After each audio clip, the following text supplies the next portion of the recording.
주님께서 우리에게 주신 약속 중에 가장 큰 약속은 속히 오시겠다는 약속입니다. 우리가 그 약속을 받았고 믿습니다. 주님 속히 오시옵소서. 예수님 이름으로 기도드리옵나이다. 아멘. 우한 폐렴으로 인해서 전 세계가 혼돈 가운데 있죠. 사실 우한 폐렴을 일으킨 그 바이러스가 코로나 바이러스인데, 그 코로나 바이러스가 변형이 된 이제 신종 코로나라고 그렇게 부르죠.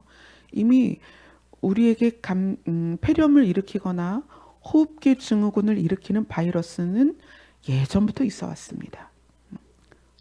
메르스나 사스도 마찬가지로 호흡기 질환을 일으키는 바이러스에 의한 질병들이죠.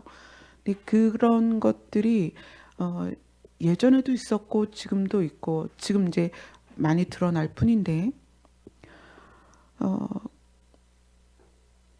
그런 질병이 휩쓸고 가지만 사는 사람이 있고 걸리는 사람이 있고 죽는 사람이 있다는 거예요.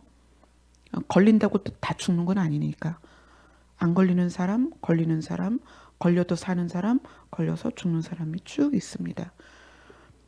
저는 요번에 한 3주 전에 우연하게 한 3주 전쯤 비타민에 대한 게 갑자기 생각이 났어요. 비타민을 좀 먹어야 되겠다. 그리고 검색을 하다 보니까 비타민 메가도스라는 요법이 있는데, 고용량의 비타민을 흡수하면 우리의 무너졌던 면역 체계가 세워진다, 이런 내용이었어요. 그래서 저는 이제 우리 목사님하고 전도사님 거하고 저희 거하고 3개를 사서 두 분을 딱 모셔놓고 이야기를 했어요. 이것이 바이러스를 뭐 싸워서 이기는, 대적하는 그런 어떤 약품은 아닌데 우리의 면역 체계를 건강하게 세워줄 수 있으니까 꼭 드십시오. 그렇게 드렸어요. 그리고 나서 어떤 분이 카톡을 통해서 유튜브 영상을 보내주셨는데, 실제 현지에서 의료 행위를 하시는 의사분들이나 또 병원장들께서 추천하시는 거예요. 지금 대구에 있는 병원장님이 그 대구에 계시는 병원 원장님의 이제 실제 말씀이에요. 자기 병원에는 폐쇄병동이 있다. 정신과 그 병원이에요. 근데 청도 대남병원에서 폐쇄병동의 환자들이 가장 많이 취약한 상태였다. 그래서 자기도 폐쇄병동을 운영하고 있기 때문에 이것을 어떻게 해야 될지, 그 방면에 이제 바이러스의 사실 폐쇄병동을 운영하는 정신과 의사 선생님이 바이러스랑 지금 싸워야 되는 거잖아요. 그러니까 좀 영역이 다르죠. 분야가 다르니까. 그래서 그것에 저명한 의사 선생님께 문의를 했습니다. 그분은 지금 미국에 계시고 중국 사람이긴 하지만 미국에서 캘리포니아 쪽에서 의료 행위를 하시는 의사 선생님이고, 그런 분들과 쭉 이메일을 교환하면서 이 대구에 있는 의사 선생님이 결론을 어떻게 내렸냐면, 신종 코로나를 죽일 수 있는 아직 어떤 약이 개발되지 않은 상태에서의 최선입니다. 그것이 비타민이다. 결론을 내렸어요. 이미 지금만이 아니라 이 세대의 호흡기 질환은 계속 있어 왔잖아요. 바이러스에 의한. 그것을 대적해서 사람들을 살려냈던 것들이 비타민이라는 거예요. 그래서 그 대구 의사 선생님이 긴박하게 우리나라 국민들이 좀 알았으면 좋겠다. 이렇게 유튜브를 올리셨어요. 그걸 받고 또 최근에 또 미네렘 전도사님이 다른 유튜브를 보내주셨는데 그것도 동일한 내용이었어요. 그래서 저희 교회가 어떤 교회입니까? 지난주에는 마스크를 나눠드렸잖아요. 그래서 이번 주에는 비타민을 나눠드립니다. 비타민이 지금 가격이 얼마나 올랐냐면 720정을 제가 57,000원에 샀어요. 근데 그게 지금 현재 13만 원까지 올랐어요. 그래서 제가 추가로 더 주문을 하려고 했는데 주문 불가. 그리고 오른 가격 아니면 안 팔겠다는 거죠. 그래서 어제 그 회사로 직접 들어갔는데 1인당 한 통밖에 안 팔더라고요. 그래서 그거라도 일단은 수량을 확보하고 그래서 이따 가실 때 제가 준비된 거를 다 모아가지고 봉다리를 만들었는데 25봉다리가 됐어요. 그러니까 여기 계신 분들이 가실 때 한 봉지씩 가져가시고 혹시 본인은 여분으로 많이 준비했다 그런 분은 다른 분에게 양보해 주시면 감사하겠습니다. 전선생님 저는 인원수에 안 들어가 있죠. 네, 인원수에 안 들어간 분 몇 분 계세요. 그분들은 가져가시면 안 돼요. 일단 저기에 준비된 거는 꼭 여러분 하나씩 다 가져가시고 혹시 모자른다 못 갖고 가시는 분 있으면 저에게 개인적으로 이야기하세요. 제가 2배로 드리겠습니다. 참았다 가져가시면 2배로 드리겠습니다. 이게 성경적인 근거가 있어요. 하나님께서 에덴에서 사람들에게 너희는 이걸 먹고 살아라 하고 주신 게 뭐죠? 씨 가진 열매, 씨 맺는 채소. 그게 주식이었어요.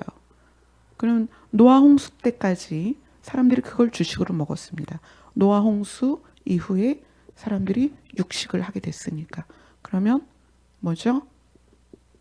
과일과 야채를 통해서 주 성분이 뭐였다? 비타민C였다.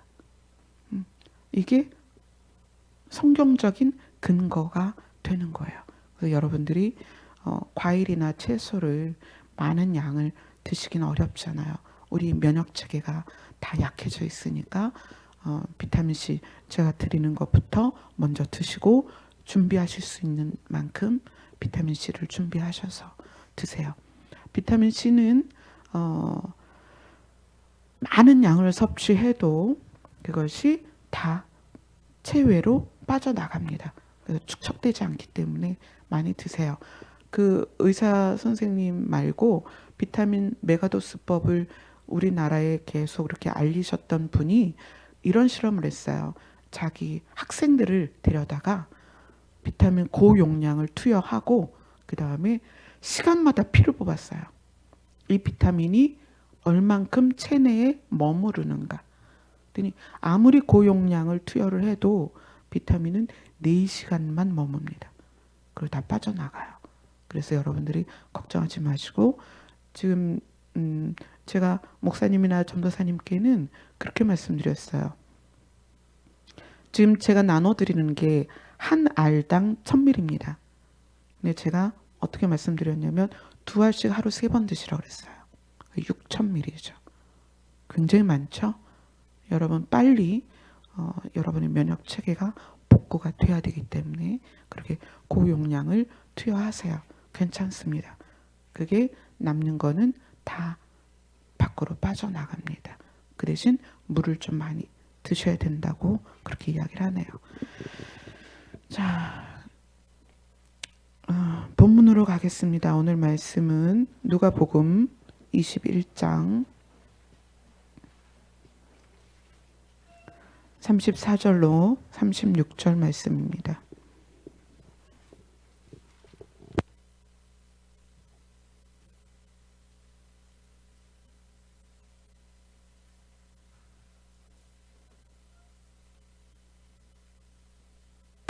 같이 읽겠습니다. 시작. 너희는 스스로 조심하라. 그렇지 않으면 방탕함과 술 취함과 생활의 염려로 마음이 둔하여지고 뜻밖의 그날이 덫과 같이 너희에게 임하리라. 이날은 온 지구상에 거하는 모든 사람에게 임하리라. 이러므로 너희는 장차 올 이 모든 일을 능히 피하고 인자 앞에 서도록 항상 기도하며 깨어 있으라. 아멘. 지난주에는 온 지구상에 거하는 모든 사람에게 임할 것이다 라는 내용으로 대화를 했습니다. 온 지구상에, 지역적인 의미죠. 어디도 빠짐없이, 그리고 모든 사람에게, 이거는 시간이 포함된다. 에덴에서부터 출발한 사람, 아담부터 우리 지금 여기에 있는 모든 사람에게 이르기까지 시간이 포함된 모든 개인에게 종말이 적용이 된다. 예수 그리스도의 오심은 재림이죠. 다시 오심. 재림은 단회적인 사건이지만 사람이 그리스도 앞에 서는 건 모두에게 적용되는 사건입니다. 그래서 시대적인 종말도 중요하지만 개인적인 종말이 너무나 중요하다.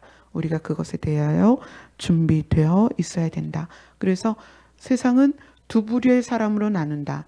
신을 인정하는 사람과 신을 인정하지 않는 사람.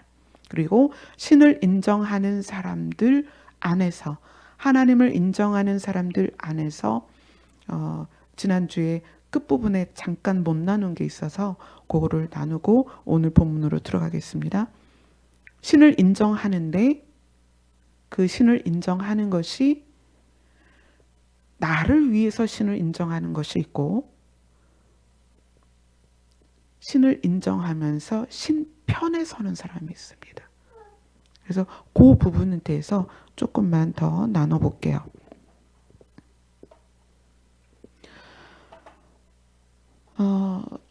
하나님께서 에덴에서 사람을 만드셨습니다. 사람을 만드시고 요 사람에게 무엇을 넣으셨냐면 하나님만이 소유한 생명을 불어넣으셨어요. 생명. 이 생명은 신으로부터만 출발합니다. 모든 것을 다 사람이 흉내내어서 만들 수 있지만 생명은 창조할 수가 없는 거예요. 하나님이 아담에게 생명을 넣어주셨어요. 근데 이 아담이 하나님과의 관계를 형성하는 약속을 깨트리면서 관계가 무너지죠. 그리고 사람에게는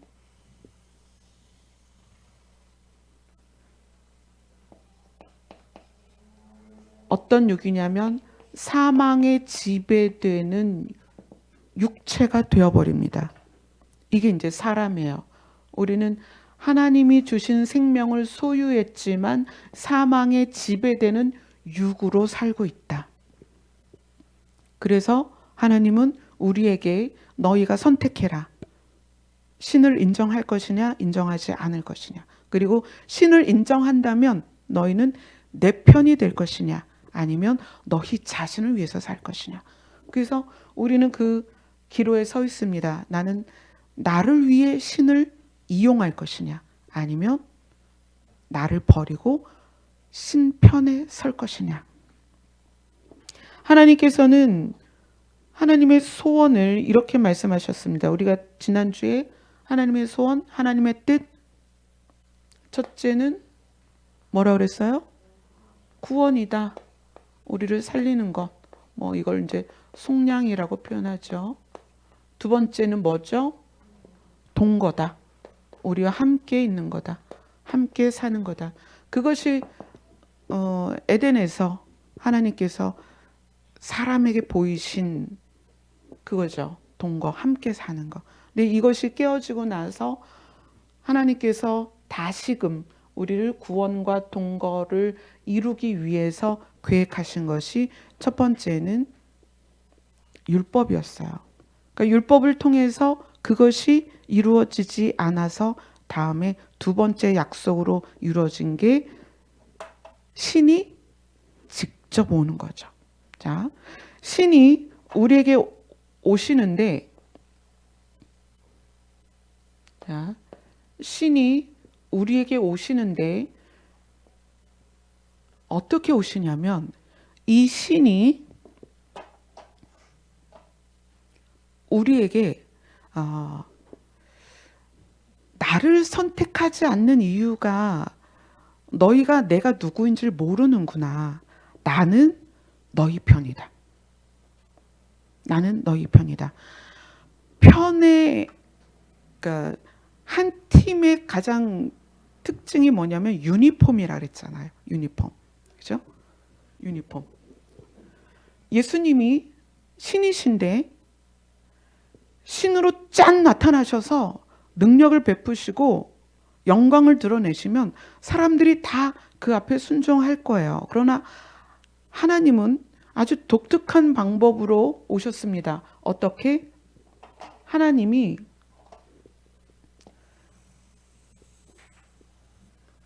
사망의 지배되는 육을 입고 오셨어요. 왜 그러셨을까요? 하나님이 그냥 짠 하나님으로 나타나시면 되잖아요.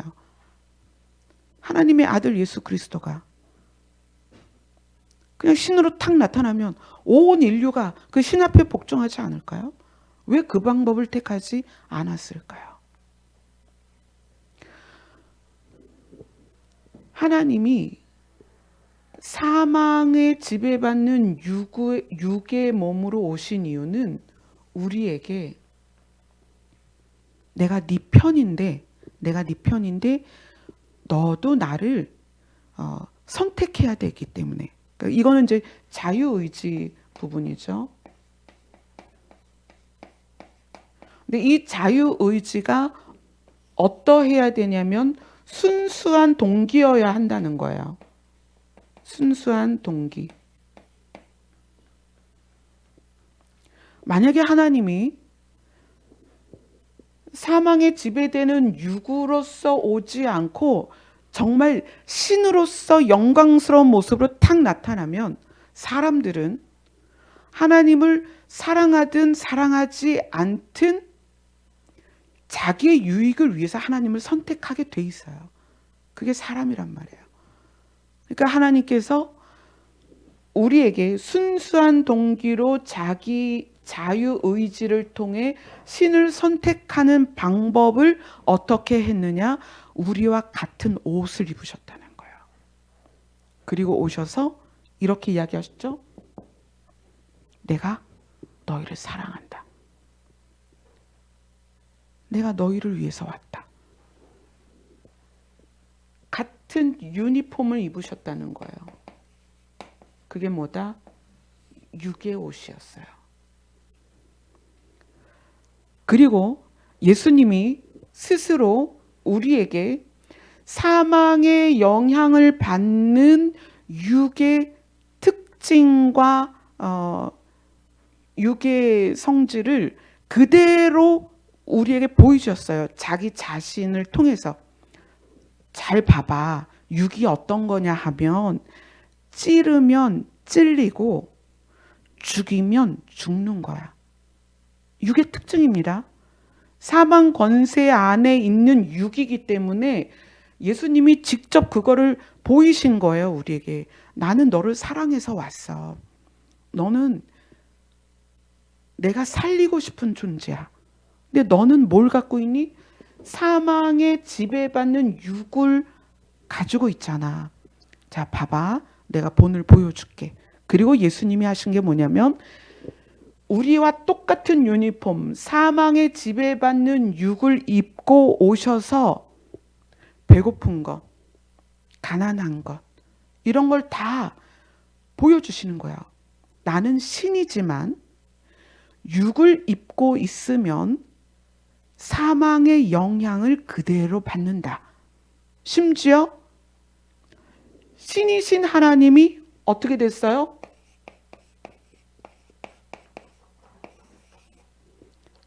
신이신 하나님이 죽어버렸어요.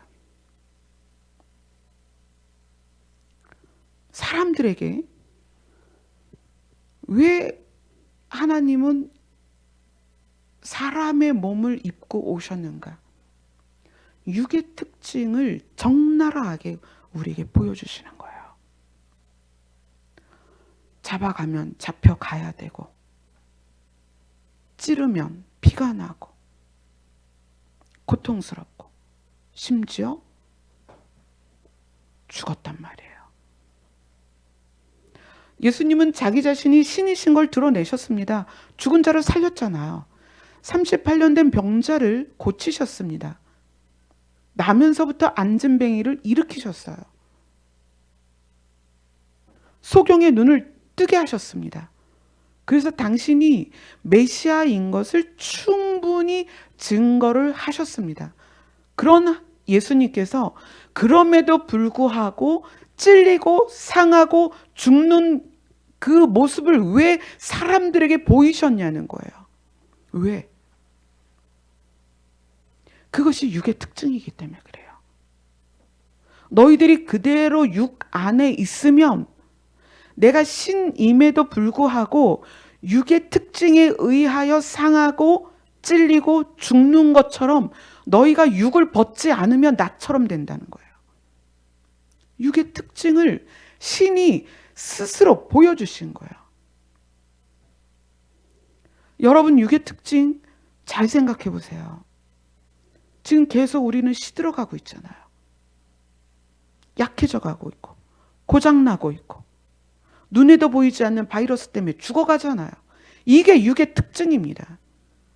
예수님 자신이 신인데도 불구하고 육의 특징을 가지고 우리에게 오셨습니다.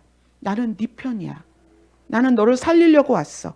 그런데 내가 육으로 온 이유는 너희 자신이 육으로서 살고 있는 너희 자신이 누구인지를 보란 얘기예요. 그리고 예수님이 스스로 육의 특징에 속한 모든 것을 우리에게 드러내 보이셨습니다. 결국 뭐까지? 사망까지 이르르셨다는 거예요. 봐라. 이것이 육이다. 이것이 너희들의 한계다.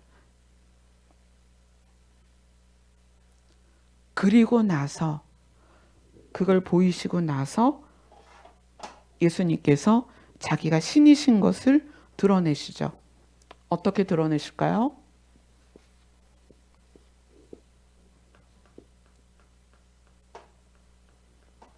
예수님이 부활로 다시 사셨습니다. 그리고 이 부활하신 예수님이 자기 자신의 특징, 이제 유니폼을 갈아입은 거예요. 우리 옷으로 입고 계시다가 신의 옷으로 갈아입으신 거예요. 갈아입고 그리고 시간과 공간을 초월하며 중력을 전혀 무효화시키시고 어떻게 하셨어요? 승천하셨죠. 부활과 승천을 통해서 하나님이신 자기 자신을 드러내십니다. 자, 예수님이 초림하셔서 승천하실 때까지 우리에게 명확히 보여주신 건 뭐냐면 육의 특징입니다. 예수님 원래 하나님이시잖아요. 하나님이 이 땅에 오셔서 하나님이신 걸 드러내셨고 부활하시고 승천하시면서 하나님이다라는 걸 명확하게 말씀하셨습니다. 그리고 우리에게 알려주신 게 뭐냐면 육의 특징이라는 거예요. 육은 배고프고 상하고 죽는다. 그래서 우리에게 어떻게 해라?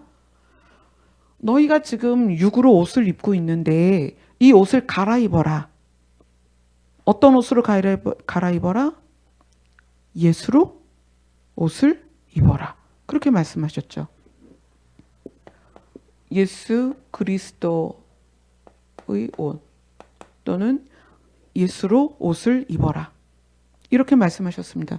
그럼 우리가 이제 이 육으로 사는 동안에 이것이 예수로 옷을 입는다는 것은 예수님께서 이렇게 또 표현을 하시죠. 나는 하나님의 아들인데 나는 하나님 안에 있다 이렇게 얘기를 해요. 그러니까 예수님이 하나님 안에 있음으로 해서 무엇이 유지가 됐냐면 육을 벗었을 때 여전히 생명이 유지가 되더라는 거예요. 육체가 십자가에서 죽었는데도 불구하고 예수님이 부활하셨다는 건 죽었다 살아났다 이 의미가 아니라 하나님으로부터 온 생명이 그대로 유지되더라는 거죠. 유지.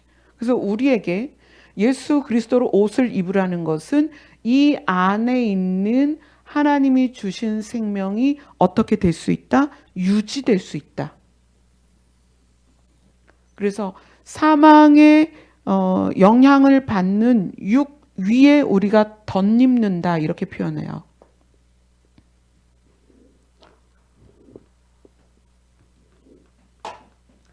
새 옷을 덧입는다. 새 옷을 입어라. 사망의 영향을 받는 육 위에 그리스도로 옷을 입는다. 새 옷을 입는다. 이렇게 되어 있는 사람이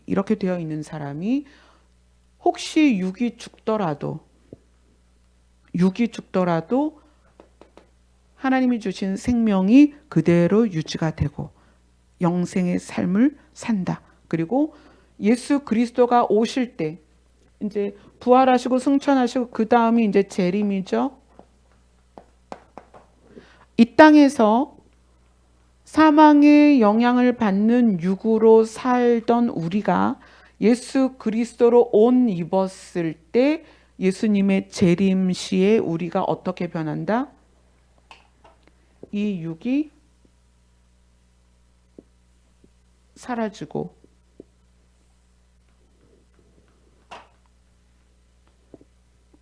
뭐라고 표현하죠?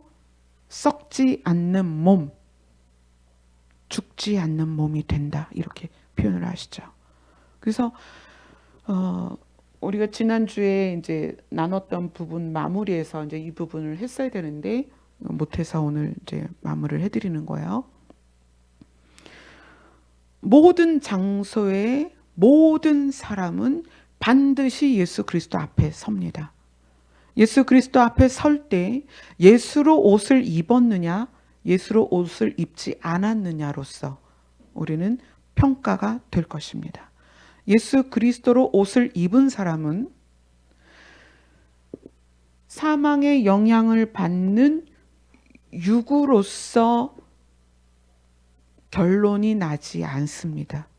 예수로 옷을 입은 사람은 우리 안에 있는 이 하나님이 주신 생명이 그대로 영원히 지속된다는 거예요.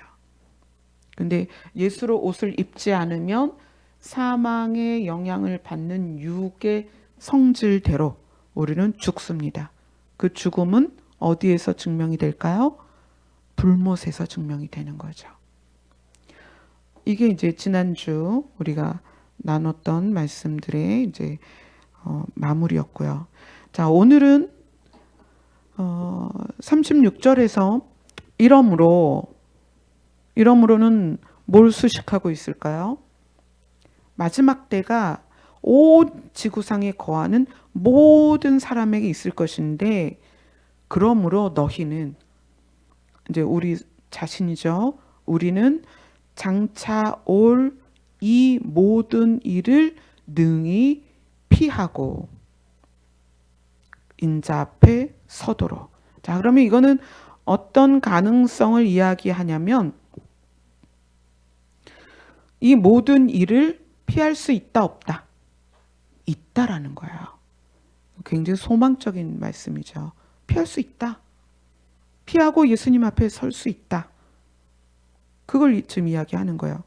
그러면 이제 이 모든 일이 뭔가 이제 구체적으로 모든 일에 대해서 한번 볼게요. 누가복음 21장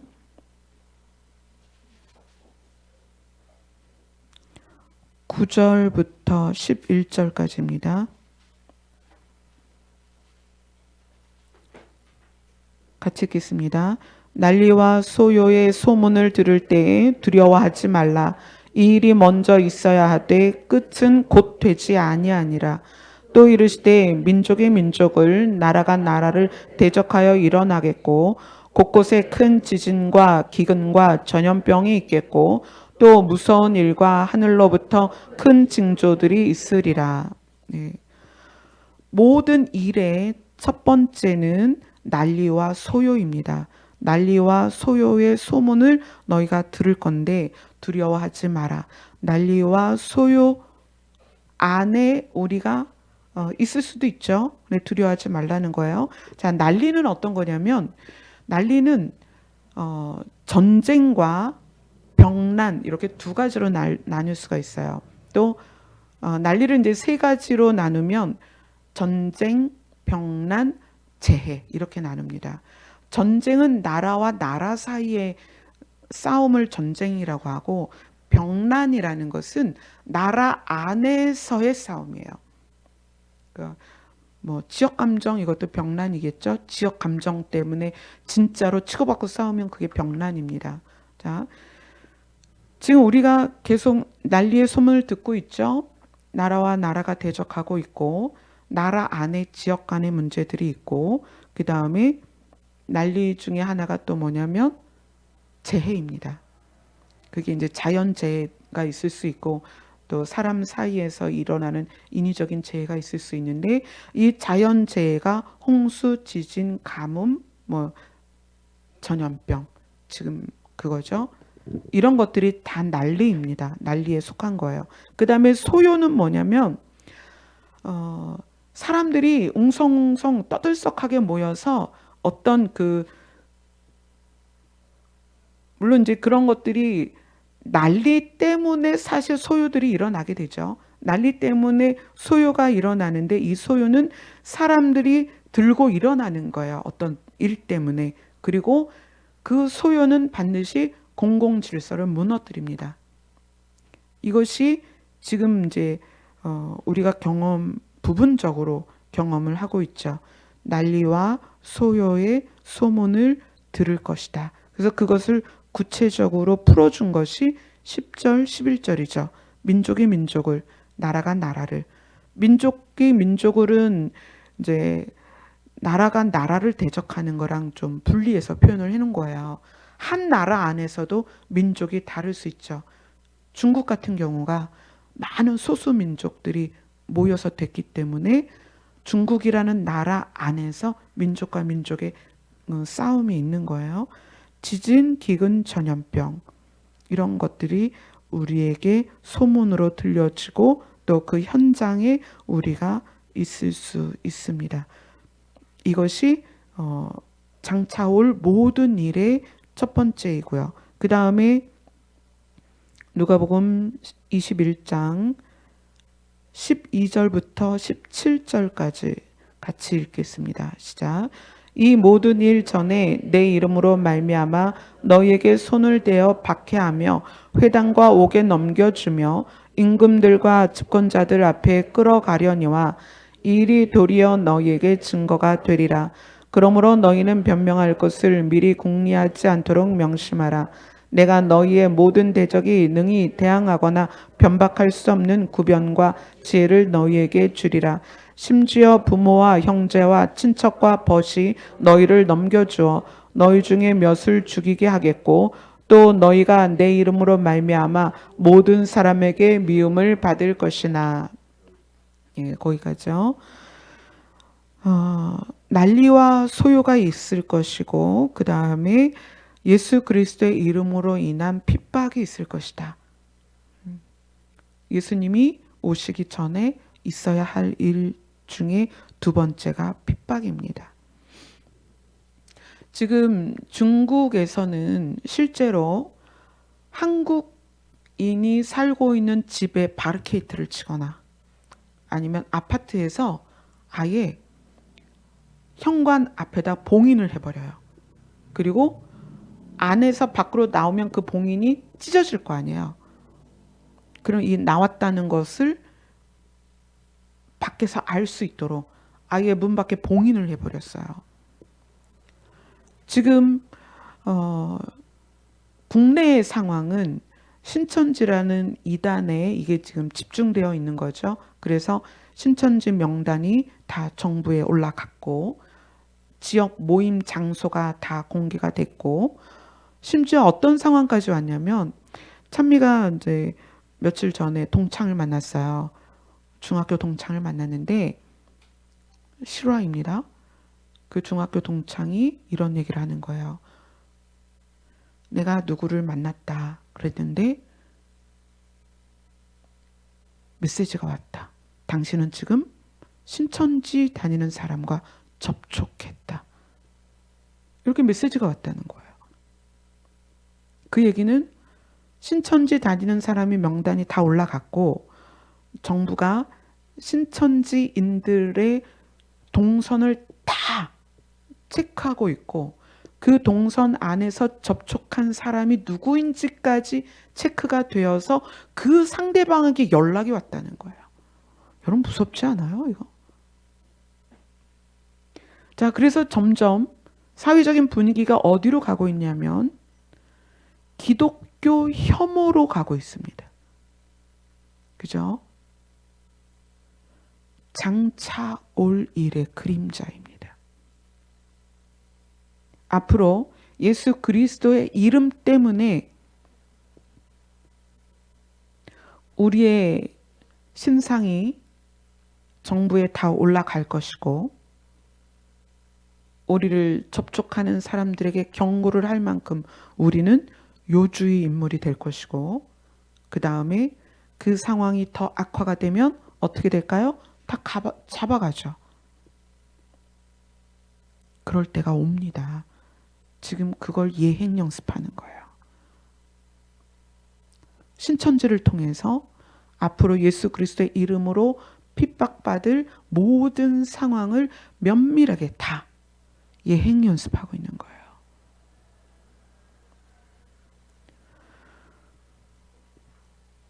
성경에서 말하는 이 핍박이 우리에게 이제 실제가 될 것입니다.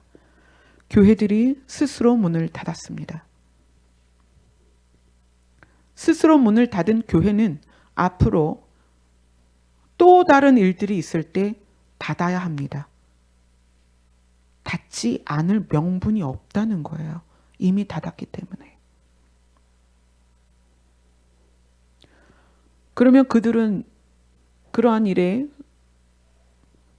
협력이 되다 보면 생명의 위협을 못 느끼겠죠. 그러나 그것에 협력이 되지 않는 교회들은 어떻게 하겠어요? 강압적으로 공권력이 투입이 되는 거죠. 이제 그러한 일들을 우리 세대에 보게 될 것입니다. 그래서 성경은 그렇게 이야기하죠. 심지어 부모와 형제와 친척과 벗이 너희를 넘겨줄 것이다. 이미 우리는 지금 우한폐렴으로 인해서 그 그림자를 보고 있습니다.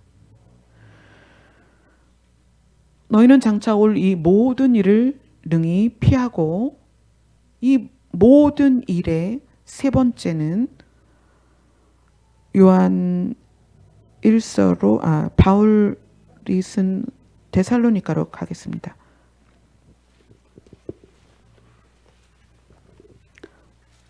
데살로니가 후서 2장 1절로 4절입니다.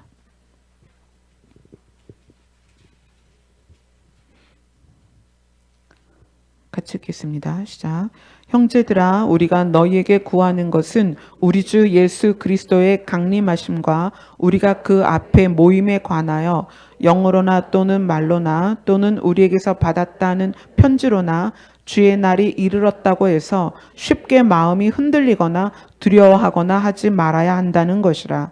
누가 어떻게 하여도 너희가 미혹되지 말라. 먼저 배교하는 일이 있고 저 불법의 사람 곧 멸망의 아들이 나타나기 전에는 그날이 이르지 아니하리니 그는 대적하는 자라 신이라고 불리는 모든 것과 숭배함을 받는 것에 대항하여 그 위에 자기를 높이고 하나님의 성전에 앉아 자기를 하나님이라고 내세우느니라. 이거는 뭐에 대한 이야기냐면 적그리스도가 이제 등장할 것이다. 적그리스도가 등장할 것인데 그를 어떻게 특정지어서 이야기를 해줬냐면 신이라고 불리는 모든 것과 숭배받는 모든 것을 모아서 자기 자신이 그것들보다 높다라고 이야기할 것이다. 우리가 하나님도 우리가 신이라고 하는데 그러면 이 적그리스도는 어떤 존재냐면 하나님보다 높다라고 자기를 이야기할 것이다. 그리고 하나님의 성전에 앉아서 자기를 하나님이다 라고 자기가 가장 큰 신이다 라고 이야기할 것이다 라는 거예요. 적그리스도가 바울이 조명하는 적그리스도하고 요한이 조명하는 적그리스도가 약간 달라요. 바울이 조명하는 적그리스도는 예수 그리스도의 재림 직전에 나타날 적그리스도를 데살로니가 후서에서 조명했고요.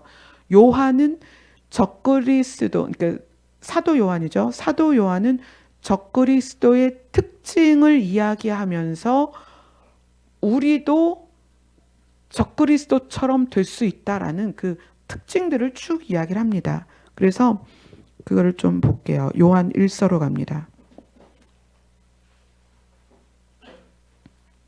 요한 1서 2장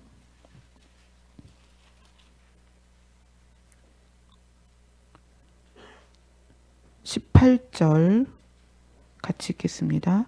자, 아이들아 지금은 마지막 때라. 적그리스도가 오리라는 말을 너희가 들은 것과 같이 지금도 많은 적그리스도가 일어났으니 그러므로 우리가 마지막 때인 줄 아노라. 그리고 22절을 읽겠습니다. 시작. 거짓말하는 자가 누구냐? 예수께서 그리스도이심을 부인하는 자가 아니냐? 아버지와 아들을 부인하는 그가 적그리스도니. 예. 요한의 때에 하나님과 예수 그리스도를 부인하는 그가 적그리스도다라고 이제 보편적인 적그리스도를 이야기를 지금 하고 있는 거예요. 요한 1서 4장으로 갑니다. 요한 1서 4장 3절 같이 읽습니다. 시작. 예수를 시인하지 아니하는 영마다 하나님께 속한 것이 아니니 이것이 곧 적그리스도의 영이니라. 오리라 한 말을 너희가 들었거니와 지금 벌써 세상에 있느니라. 오리라 한 말, 그러니까 바울이 데살로니가 후서에서 말하는 적그리스도는 예수 그리스도의 재림 직전에 실제로 드러날 적그리스도고, 요한은 그 실제로 드러날 적그리스도의 특징이 지금 이미 있다라는 걸 이야기하는 거예요. 사람들 안에 그 적그리스도의 특징, 적그리스도의 흐름, 그것이 이미 지금도 있다라는 것을 이야기하는 거예요. 요한 2서로 갑니다. 요한 2서는 1장으로 되어 있죠. 요한 2서 1장 7절 8절 같이 읽겠습니다. 시작. 미혹하는 자가 세상에 많이 나왔나니 이는 예수 그리스도께서 육체로 오심을 부인하는 자라. 이런 자가 미혹하는 자요 적그리스도니 너희는 스스로 삼가 우리가 일한 것을 잃지 말고 오직 온전한 상을 받으라. 예수 그리스도께서 육체로 오심을 부인하는 것도 적그리스도다. 너희는 우리로 인해서 받은 복음을 잃지 말아라. 온전한 상을 받아라. 온전한 상이 예수 그리스도로 말미암는 영생이죠. 하나님의 나라입니다. 그래서 장차 올 모든 일, 장차 올 모든 일의 세 가지는, 첫째는 난리와 소요다. 두 번째는 핍박이다. 세 번째는 적그리스도의 등장이다. 이 세 가지가 우리에게 올 것이고 또 그 특징들은 이미 나타나고 있다. 그러니까 특징은 예수님이 계실 때부터 이미 나타나고 있지만 이것이 원 포인트, 한 시점, 그게 뭐냐면 예수 그리스도의 지상 재림이거든요. 지상 재림에 완벽하게 이 모든 것이 드러나게 될 것입니다. 그러면 예수님이 이 땅에 오셨던 2000년 전부터, 그때부터 살고 있던 모든 사람들이 자기의 연수대로 살았습니다. 어떤 사람은 40을 살다 죽었을 것이고 어떤 사람은 80을 살다 죽었는데, 그 사람들이 2000년 전부터 지금까지 모든 사람은 다 지금 예수 그리스도 앞에서 평가를 받았습니다. 우리는 아직입니다. 그러나 이미 죽은 사람들은 예수 그리스도 앞에서 예수 그리스도의 편이냐, 예수 그리스도의 편이 아니냐, 하나님을 인정했느냐, 하나님을 인정하지 않았느냐, 이런 것으로 이미 다 판가름이 났다는 얘기예요. 그러니까 우리가 예수 그리스도의 재림을 너무나 사모하고 있지만 우리 자신에게는 무엇이 먼저일 수 있냐면 예수 그리스도의 재림 전에 우리가 먼저 떠날 수도 있다는 거예요. 그래서 날짜를 계산하고 징조를 구별해서 시대를 예측하는 것도 중요하지만 가장 먼저는 내가 예수 그리스도의 편에 서 있느냐, 한 팀인가, 이게 더 중요하다는 거예요. 왜 예수님은 너희는 장차 올 이 모든 일을 피하라고 말씀하셨냐면, 이 난리나 소요나 핍박이나 적그리스도의 등장이 원하는 목적이 딱 하나라는 거예요. 어떤 목적일까요? 난리, 소요,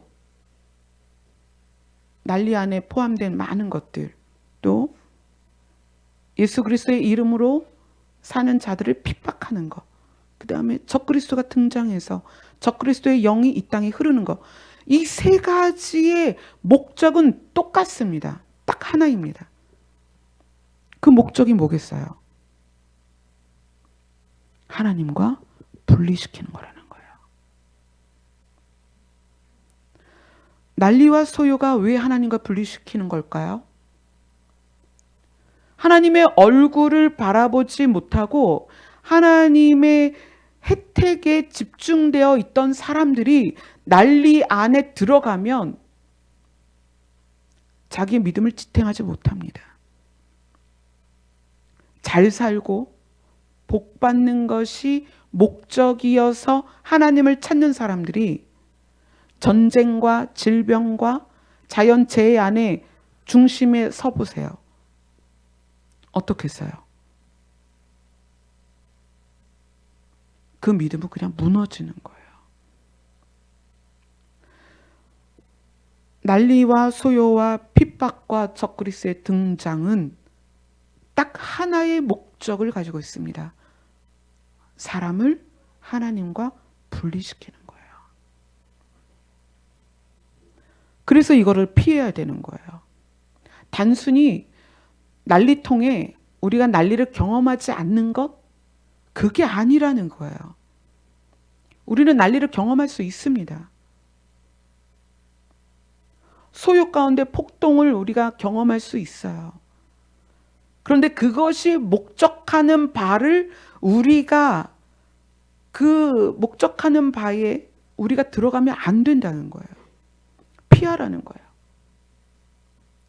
난리와 소요와 핍박과 적그리스도의 목적, 우리를 하나님과 분리시키는 거다. 그 목적 안에 우리가 포함되지 말라는 거예요. 너희는 장차 올 이 모든 일을 능히 피해라. 피할 수 있다. 이제 그 부분에 대해서 앞으로 이제 나눠야 되는데, 오늘 본문으로 다시 가볼까요? 누가복음 21장 35절을 다시 읽겠습니다. 누가복음 21장 36절입니다. 시작. 이러므로 너희는 장차 올 이 모든 일을 능히 피하고 인자 앞에 서도록 항상 기도하며 깨어 있으라 하시니라. 지금 우리에게 가장 중요한 건 뭐냐면, 장차 올 이 모든 일에 대하여 자세히 아는 게 중요한 게 아니에요.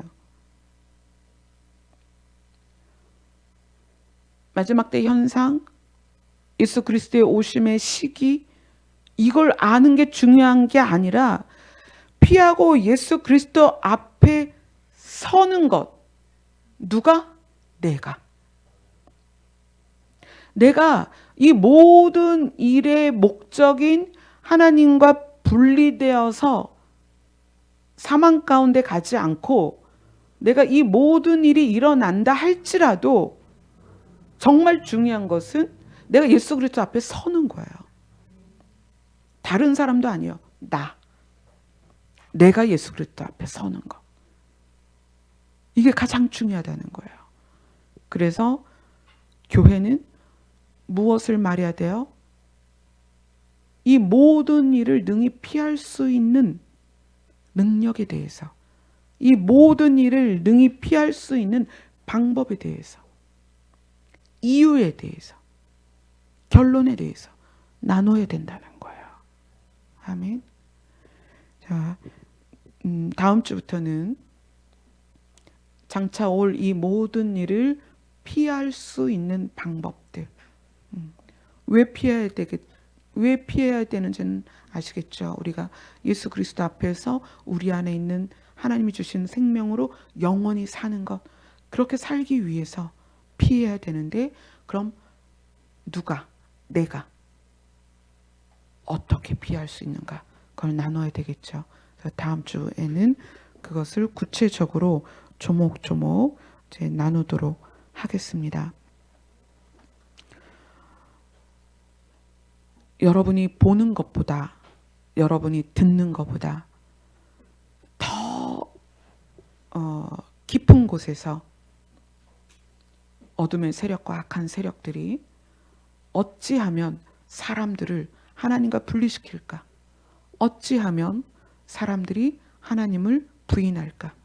어찌하면 사람들이 하나님을 대적할까? 그렇게 하기 위한 조밀한 일들이 이루어지고 있습니다. 우리가 수면 위로 드러난 것, 정말 빙산의 일각만 보고 있다는 거예요. 시간 우리가 주님 앞에 있지 않으면 우리의 발이 미끄러져서 실족하여 넘어질 수 있습니다. 교회가 스스로 문을 닫는 이때에 여러분은 더 주님 앞에 나가시길 소원합니다. 아멘. 지금 우리 교회 주변으로 신천지 모임 장소가 여러 개가 있습니다. 아주 가깝게는 한 5분 거리밖에 안 돼요.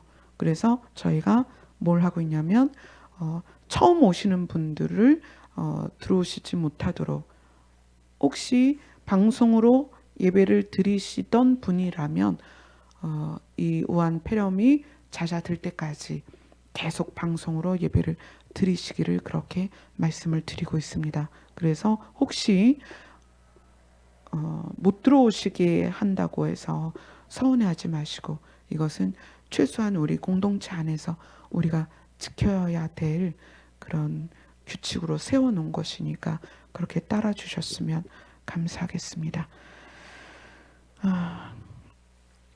우리 찬송가 205장 찬양 하나 부릅시다.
기도하겠습니다. 주님 감사합니다. 하나님이 우리를 너무나 사랑하셔서 사망에 이르는 몸을 하나님이 직접 입고 이 땅에 오셨습니다. 그리고 주님께서 보이셨습니다. 이 몸이 얼마나 허약하고 나약하고 아무것도 아닌지 스스로 십자가에서 우리의 몸이 죽는 것에 대하여 본을 보이셨습니다. 그리고 그 안에서 하나님의 생명을 드러내셨습니다. 봐라, 너희는 이런 존재다. 그러나 나로 말미암으면 죽을 수밖에 없는 육신을 입고 있는 너희도 죽지 않고 썩지 않는 나의 모습으로 변하게 될 것이다. 주님의 그 약속을 우리가 믿습니다. 그날을 기대하며 소망합니다. 주님 속히 오시옵소서. 예수님 이름으로 기도드리옵나이다. 아멘.